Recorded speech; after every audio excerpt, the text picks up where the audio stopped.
it's time to heal and feel, be real.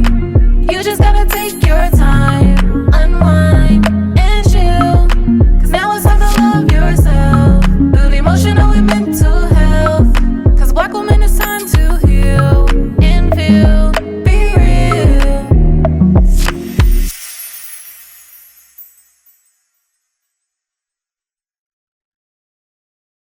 Hey y'all, we are back with another episode of Black Woman Healing Podcast. We hope you enjoyed your holiday if you partake in holidays.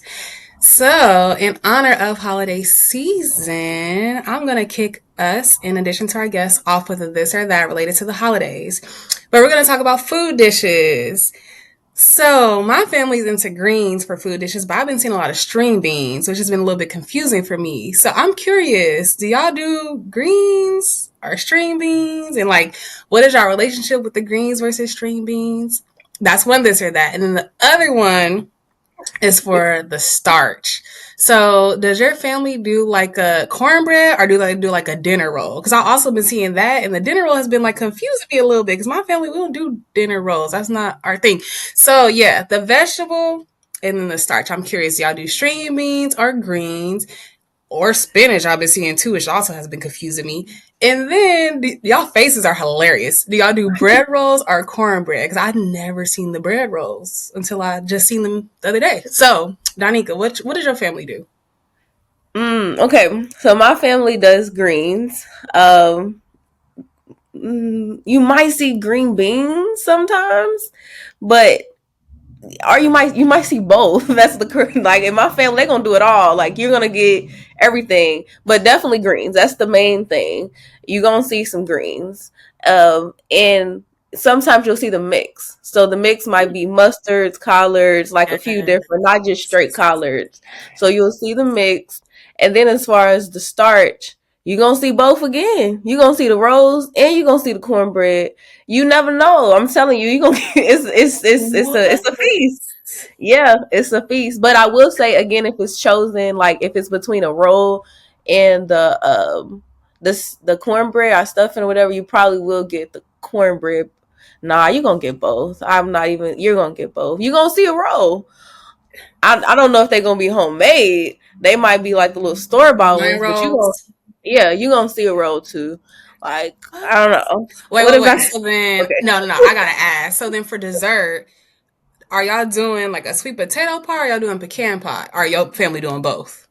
We doing all type of stuff, girl. Strawberry cheesecake, lemon pie, Huh? chest yes, chest pie. My granny does What is a chess pie? you gotta ask my granny.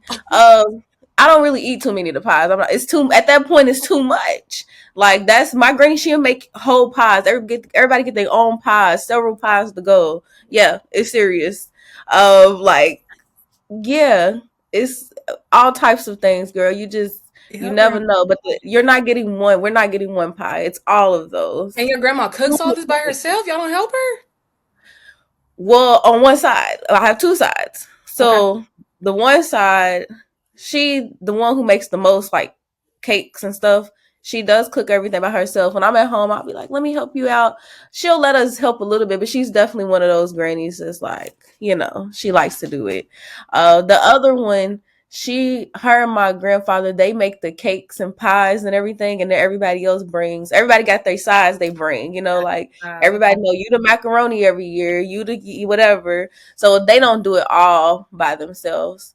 But the one granny, she really do make all those pies and stuff. Wow. That's crazy. Wow. It is. It Well, is. Yeah. What about you? Because you asked this question, so we got to take it back to you real quick. What's going on? yeah. So my family does greens. But they mix like the mustards, the turnips, the collards, all those things. Sometimes they'll mix in like some cabbage, but mainly like they just do like the greens.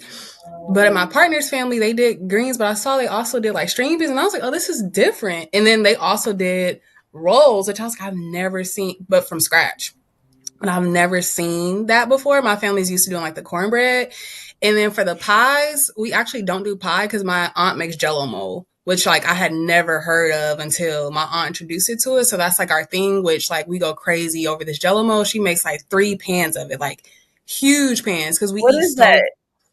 She won't tell us. I don't know. I just know Guacamole? Jello mo. It sounds disgusting, but It sounds nasty. it sounds so nasty. But when you look at it, you're Mhm. like, oh, this kind of it looks okay. But once you eat it, like it's Jello with layers of things. But girl, it's good. We fighting over it. Literally, she hides it from us. That's how like we be going crazy over it. Like she'll be like, I will make your bowl of Jello mo. You're not making it. That's how bad it is. Yeah. Oh my god, and Kevito, let's get in on the Yeah, get conversation. your faces. We gotta know. So, thanks for having me on, everybody. My situation is a little bit different. I am neither partnered nor do I have a very connected family. I have a found family. And so, since moving to LA, what I've been introduced to is a mixture of beans, greens, potatoes, tomatoes, all of the above. And I think dessert wise, I don't know if there's like a rule of thumb, but no one brings any apple pie. It's usually like sweet potato pie. You might get a little crumble. Um, Mm. I personally cook. I'm a really great cook. And so this year, for our organization's second anniversary, I'm doing as a thank you a whole, I'm just chefing everything. So I'm making this Tuscan sunset ravioli, this baked salmon dish. It's not really in alignment with the whole foods giving vibe, but it's still great food. What else? Uh, red garlic mashed potatoes. Um, these mini cornbread with served with hot honey and vegan butter. Like Mm. that's all on the menu right now. There's a couple other Mm. things, but it's just escaping me. But I love food, so you guys are Yeah. best friends right now. Yeah. Those all sounded so comforting as you were like talking about them. My mouth. Oh my gosh. I was literally like, whoa. These are things that I can imagine myself eating, but like just thinking about like the feeling that they give and like the flavors. Whew, that sounds like a Mhm. Friendsgiving to me. Anything that makes you feel good. I should do one of those like ASMRs reading recipes. Like add 2 tablespoons of cinnamon if you want this confection to come out well. You know. See? Yes. Yes. Well, as y'all hear, we do have a special guest. This is our third time having a male on the podcast. We're trying to, amp it up a little bit and do something a little bit different. So I'll hand it over to Danica to introduce our guest. Yes, absolutely. So, as you all can see, we have an amazing guest who just participated in our This or That. Our guest today is Kevito Clark. He is the founder of Love, Peace, and Games, Play It Forward, a 501c3 that facilitates free and donation based community programming throughout Los Angeles. Love, Peace, and Spades answers the calling for the increased need for third spaces that promote health, wellness, and the preservation of Black family heirlooms such as Spades, Tonk, Bidwiz, Dominoes. Love, Peace, and Spades has served as a hush harbor, hosting over 7,000 attendees in less than 2 years, and has gone on to be recognized in the LA Times, Travel Weekly, Fox 11, KCOW News, and more. Alongside Rita Hawk, Director of Business and Partnerships, Rob Ford, Creative Tech Officer, and his advisor board, Kevito, has successfully created a hush harbor for intergenerational communion and education through gameplay by forming relationships with local Black-owned businesses, educators, game designers, and more. Woo, let's give it up for Kevito. Let's go. Top three, not three in the building. How you guys doing? Thanks Right? for having me on. Thank you so much. So we're going to jump right into it. Love, Peace, and Spades. What does this mean to you? So love, peace, and spades means to me a opportunity to address an issue within the Black community where we already have so many things that we have to counteract in the country that we live in. But specifically, when it comes to leisure and play, we can't have a cookout without someone wanting to be a Karen. We can't congregate more than 2 or 3 at a time without someone wondering what we're up to. And so, in alignment with the game of spades and these other Black family heirlooms, as we like to call it, this was an opportunity to create something for the community that I'm a part of and wanting to have something that lasts beyond me. Hey, listeners, in celebration of their 30th anniversary, the California Black Women's Health Project is launching the 12 Days of Wellness campaign starting December 1st. This movement is all about promoting mental health and wellness for Black women, girls, and families during the post election and holiday season while raising crucial funds to provide impactful health resources and programs. Each day features empowering activities based on the 12 commandments of good mental health, designed to inspire self-care, reflection, and connection. The campaign will feature exciting giveaways, encouragement from powerful Black women, and events that include discussions on topics related to mental health, reparatory justice, boundaries, and more.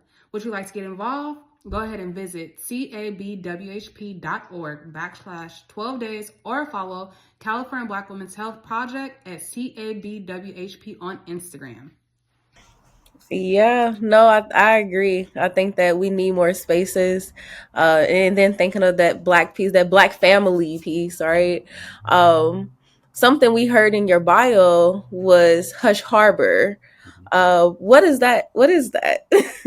So we're in this time where a lot of people use phrases like safe space, safer space, and I think that this is a hush harbor specifically is a throwback term to when during enslaved periods in this country, uh, Black Mhm. folks would create their own space, typically called a hush harbor, to practice religion, practice family gatherings, just things amongst themselves away from the view of the slave master. And so, in alignment with what the terms are today, we wanted to specifically say that when you come to a Love, Peace, and Spades event, you're not being othered. You're not having to worry about the view of Mhm. antagonistic gaze upon you and how you play. Wow. I know Wow. it's very serious, but like ideally, it's No. just one of those phrases that kind of says that this is a place where all players are welcome to enjoy themselves, but just know, don't throw that big joker down too heavy. All the rest of the family might turn around, and we don't want a GNX situation. Yeah.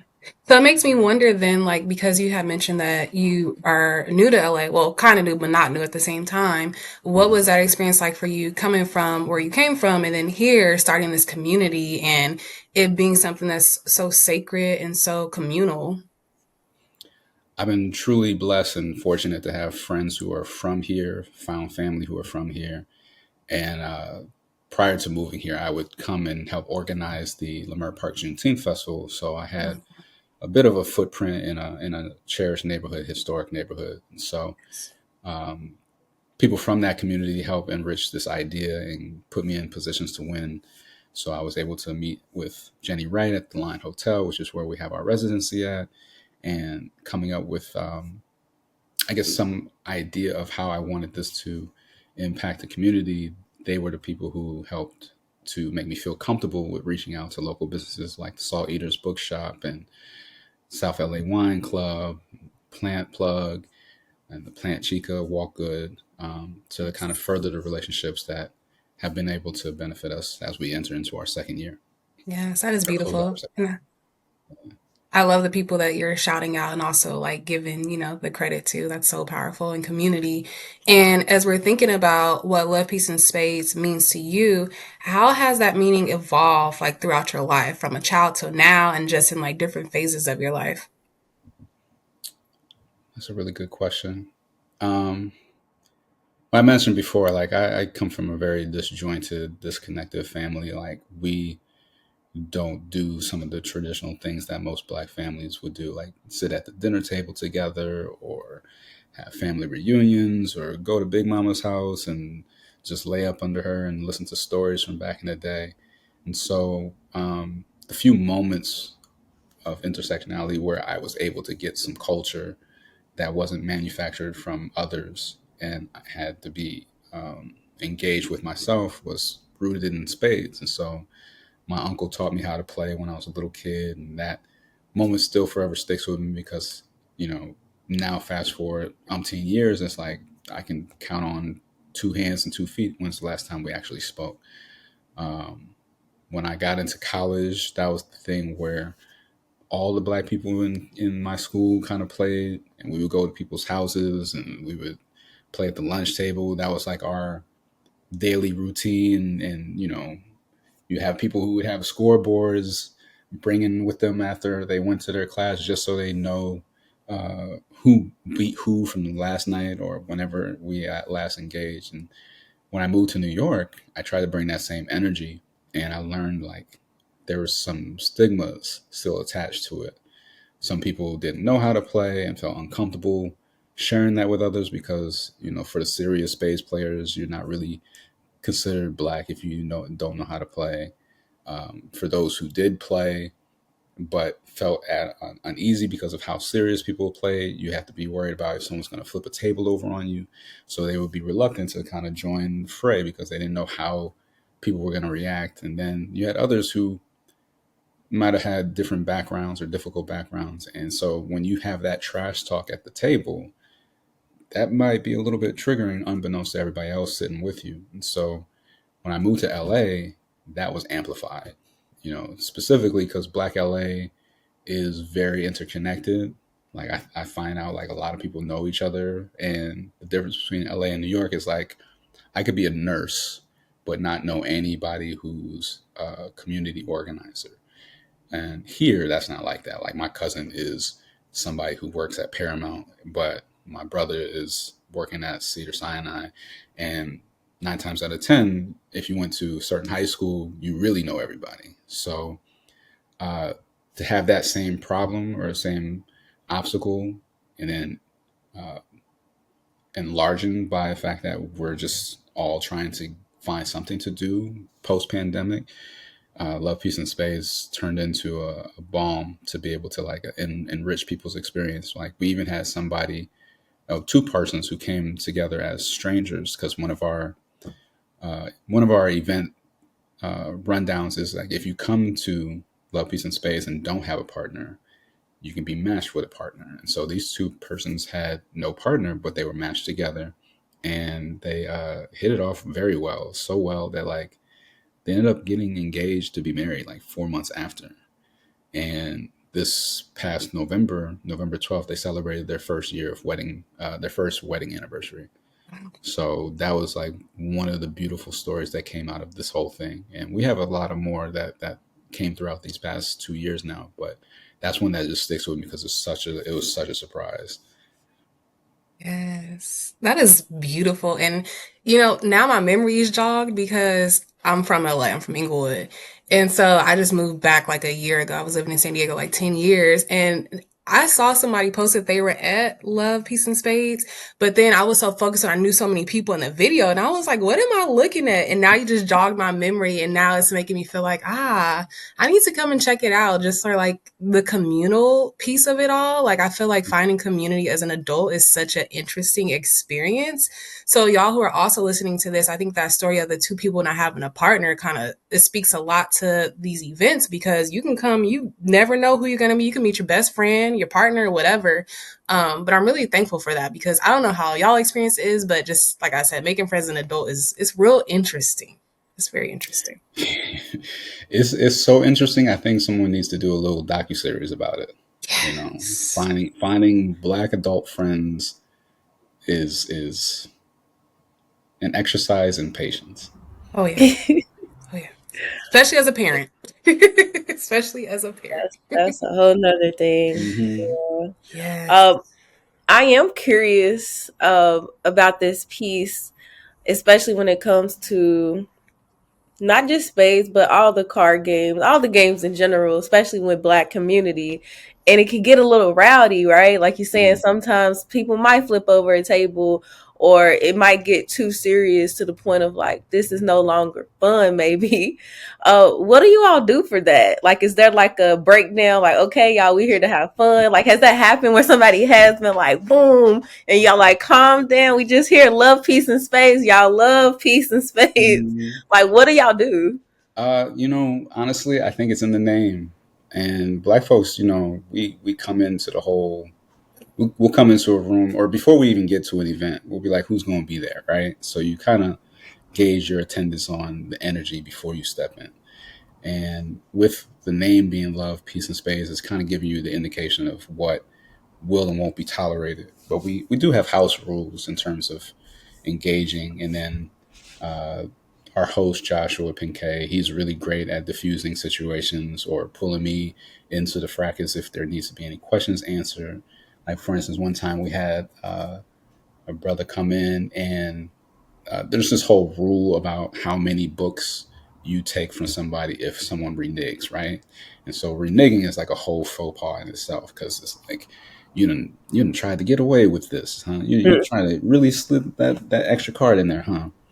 And he was kind of getting upset because the argument was either 3 or 4 books, and if he had lost any books, he would have lost. But I think he was just really trying to and emphasize the fact that like this is how we play in terms of Mm. all of us collectively. And so I told him, I was like, because he didn't know who he was sitting around, but there were two people who were sitting across to him who were the opponents, you would say, where they had just left from our Spades Academy, which is how we teach people how to play. And so they came to the last 3 events basically learning how to play, and they felt confident enough to leave from quote unquote the kiddies table to the big kids table.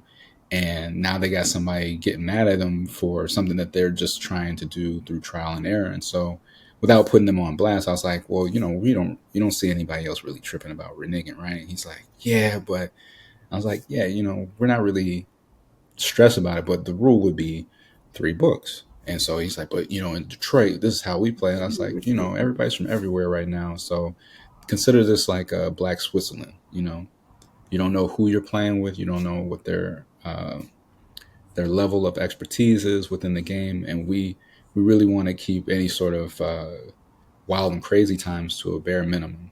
I do believe that trash talk is a love language, and it Mm. stems from the idea that we're all bringing something to the table that others don't know about. I might have had a bad day. Think about when our we had our November event was the day after the elections. Mm. And so people came to the event with all this sort of energy, and you saw people laughing. You saw people kind of like hitting the card on the table a little bit harder than they used to. And at the end of that gathering, they were kind of relieved in the opportunity to kind of release some of that stress, release some of that energy. And I feel that that's also involved when you do the trash talking. Like there's this article written by this author. His name is Hanif Abdurraqib, and he's the one who coined that phrase, in my opinion. Trash talk is a love language, because he says, you know, us around the table can say things to each other that we wouldn't accept other people to say. And in doing that, that shows how much trust and confidence I have in you, regardless of what we're doing in playing Spades or some of these other games. But I love you well enough to allow you to expel whatever all is on your heart through Mm. this game. Wow. Wow. Yeah, it's so many therapeutic pieces in it, Mm-hmm. and I love that you all have created a space where people get to be them, right?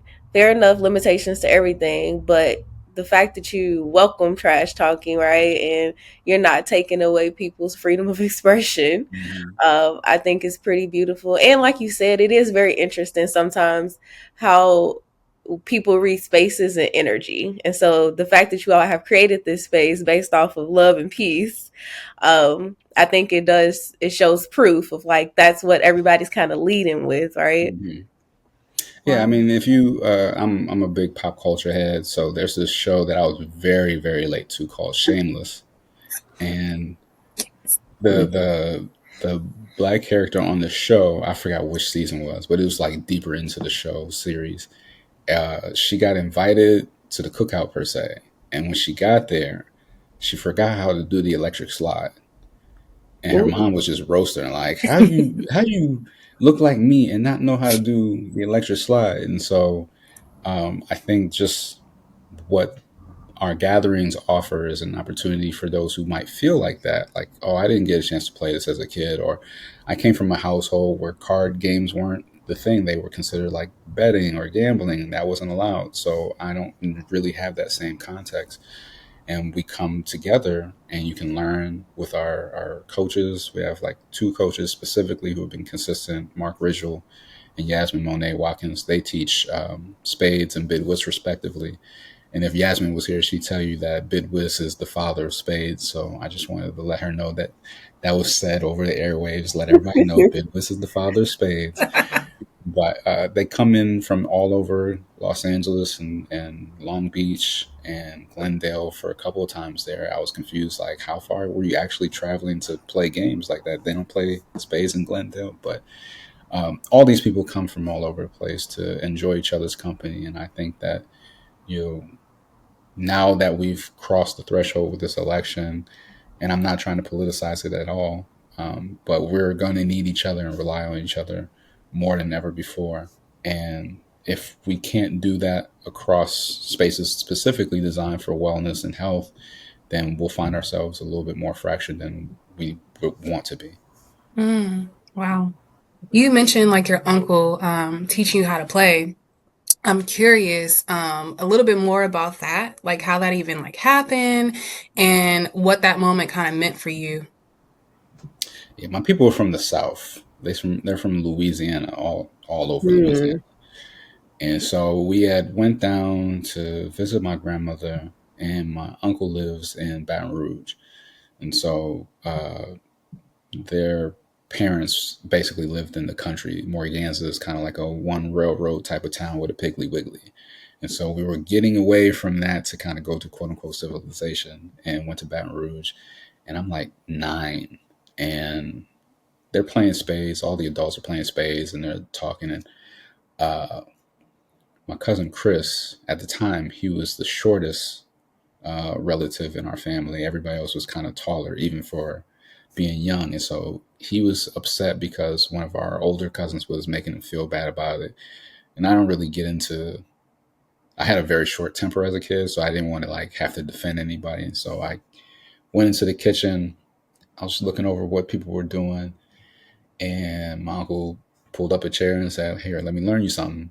And taught me how to play. They played Joker, Joker, Deuce, like 2 of diamonds, 2 of spades, ace of spades. And so he wasn't the best educator. He's basically like, watch and you'll figure it out in a few hands. And surprisingly, or I guess not so surprisingly, it's a very mathematical type of game. So if you can kind of figure out what hasn't been played, you have an advantage.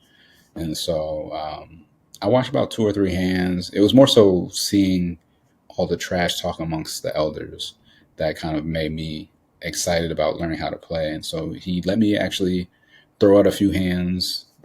He's like, "What do you think would win this book?" And, you know, there was no grace at the table. I'm going to tell you that straight up. Like, no one was wanting me to play. They had money on the table. You know, they had all this stuff going on. So they really didn't want me there.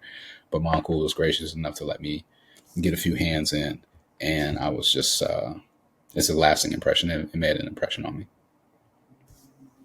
Does your uncle know about what you do now with spades, or is he still around? Like, I'm curious what that, Yeah, if you want to everybody's still share. around. Everybody's still around, thankfully. But again, we're just not connected in a way where people have consistent conversations. I'm sure through the internet or something like that, God bless it, you know, they would know, but no one hasn't really outreached to me and be like, "See, I knew those lessons would work. I knew I was teaching you well. Look at you making spades into a thing." You know, Wow. Okay. I got Yeah. a question for y'all. Um, so offline, we talked about like how you guys play, or if you do play. What is a, I guess, what is a green flag that you guys would want in a potential spades partner? Mm. Hey, listeners, celebrate 30 years of California Black Women's Health Project with the 12 Days of Wellness campaign. Starting December 1st, each day features empowering mental health activities, giveaways, and events focused on mental health, self-care, reparatory justice, and more. Join the movement at cabwhp.org/12 days or follow cabwhp on Instagram. This is a hard question. I want to say immediately patience. um, because you said this earlier, and I was like, but people make mistakes, like the reneging piece. Like, it's not always on purpose, right? Of somebody being like, I'm about to try to slide this in or whatever. If you're not like, if this is not what you do and you don't understand it fully, you might do it and it's a mistake, like have some patience, or Mm-hmm. even just have patience in the sense of, in general, in the game, like, like let's just, because your energy is going to make me feel some. So if you're patient and you're confident, you cool, it's gonna make me feel that way. But Mm-hmm. if you like rah rah and like, then I'm gonna feel that way too, and I don't want to feel that way. So I'm gonna say patient. Okay, I like that. Okay. Well, maybe I'm not the partner for you. I like the rah rah, but I more so like it like hype me up. Cause again, like I'm just learning. And I feel Mm-hmm. like every time I play with people, I'm learning something new where I'm like, wait, what? So I feel like Mm-hmm. hyping me up, like you gotta be loud. Like I want the shit talking to be where it's like hyping me up. So that's a green flag Right. for me. You want the ghetto cheerleader. You want somebody to be like, Yes. okay, okay, but I Exactly. feel like that's a way they be trying to slip codes in. Like, okay, girl, I see you with that red card. I see you with that black card. Wink, wink, Yes. nudge, nudge. But it's still fun. I Yes. feel like one of the questions I ask people is, the same play to win considered talking across the table. Mm. Where like you got somebody and they're concerned, they're like, I don't know what I should be doing, or do I do this or do Mm, I do that? And like they don't tell you, but they tell you without telling you, play to mm, win, girl, play to Yeah. win. And then, I always figure if that's someone just giving you a helpful hint, or if it's someone just speaking code, like if you got that big joker, you might as well play it right now. Yes. Yes. And Danica, as you shared, I'm thinking about Isaac, and Isaac is my partner. I've talked about him before. He is legally blind, but his family is really big on spades. So for them, I think that's where I kind of got it from. They got to have that patience, but they got to talk it through too because it helps him out a Mhm. little bit. And he likes that. And so I think that the marrying of your green flag and my green flag is what, like, if you see this man play, he be going crazy. And I'm thinking maybe I'll drop him off at one of y'all events so that way he can, make some more community and just like feel connected. But yeah, that was making me think about him. Yeah, when we say all players welcome, we specifically mean all players, people who come Yes, from all walks of Black existence to come and play and enjoy fellowship with us. I love that. yeah. What about you? We got to give that question right back to you. What's the green flag? 'Cause I need to know. Should I be looking at a different green flag because y'all do this? So what would you Yeah. say? My brain is telling me imagination. Mm. So spades is kind of like you once you be able to count cards, I think like that changes the nature of the game. So imagination to me looks like a partner who can come up with variants to certain strategies. Like there's this rule of three, right? So like anytime a suit gets played outside of spades, it has up to like three times to walk across the table to win. And so there are these little shifts that happen where it throws that off. Let's say there's one more person here, and so me and Myra are partners, and you and your partner, Danica, doesn't have a lot of a suit, and so a heart gets played, and your partner throws out a club. First time we just started the game. What that would show is like I don't have any hearts. And so that to me is like an imaginative play. Now I know if I'm you and I have nothing but hearts, I'm just gonna keep throwing out hearts because we're gonna take over these books. And someone who can pick up on that innately without like having to hem and haw about it is probably a great space partner for me. Hmm. Imagination. What a word. No, that I think that's really cool. Um, yeah, no, I think that I feel like you kind of talked about this, but I do want to give you the space if you want to add any more. Like in thinking of spades and how it shaped ideas around family, community, and love.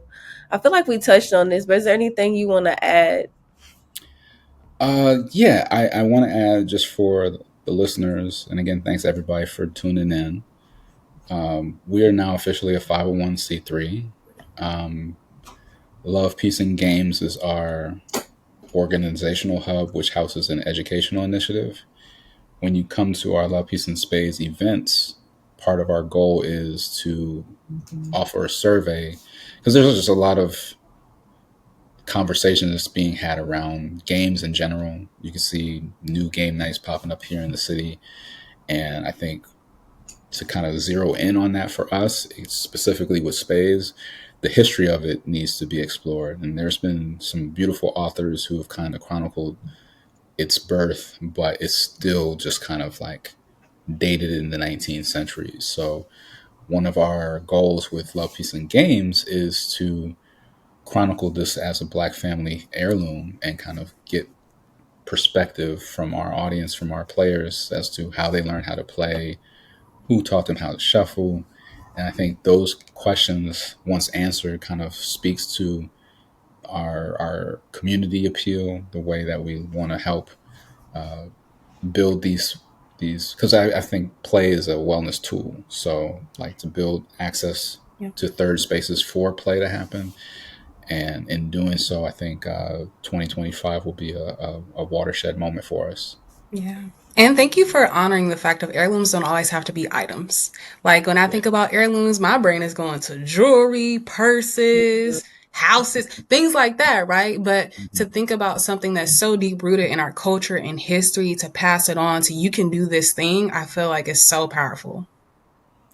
Yeah, there was this year I got a chance to teach spades during Black History Month at Cal State LA, and the associate professor there, he had shared a story with me about some of the Black students there. They host their own game night on campus, and he came in to check them out and saw people playing Roblox, people playing Fortnite, people playing Uno, all these games. And so he was like, "Where's Spades?"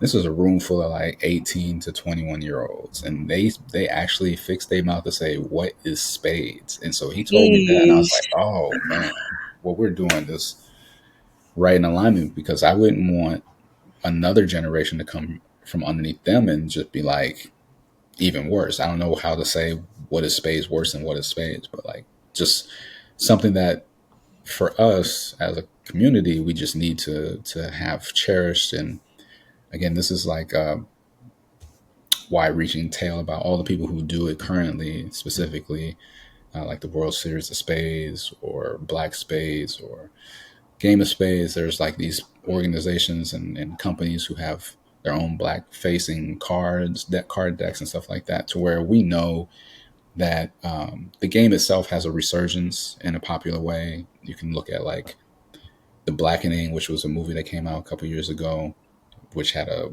kind of tie in to Spades, or one of my favorite shows, Insecure, where Issa Rae was like trying to hook up with somebody, but they were about to play Spades, and she's like, "Can somebody teach me?" And it's like, "Girl, ain't nobody gonna teach you," you know. So we see it happening where these things that we love and cherish are being put on the big stage, and so don't want to forget about those who don't have access to that. So I think Love, Peace, and Games is a great bridge to that. Okay. Well, that was a really good episode. We went way over time, which we love. That says a lot. But we always make space for our guests to share if they have any takeaways for our listeners. And it could be anything. I mean, anniversary is coming up. So it's up to you, though. Sure. Uh, as the date of this recording on December 4th, we'll be hosting our second anniversary at the Line Hotel, which is 3515 Wilshire in Normandy. We have our official Spades tournament, the Love, Peace, and Spades Invitational, where we give away prizes. We pride ourselves on also not doing cash prizes because that creates a whole other elephant in the room. Mhm. So most of these prizes are geared towards wellness and health. And in the new year for King Day, we'll have our event at the Line Hotel. Our events are every first Wednesday of the month. And so you can see us there every first Wednesday at the Line Hotel. But in the new year, we have some very big surprises, and we're excited to be able to share that with you all. And thank you again for having me on your show. Of course, thank you. And thank you for bringing the good vibes. We appreciate it. And that is it for this week's episode of Black Woman Healing Podcast.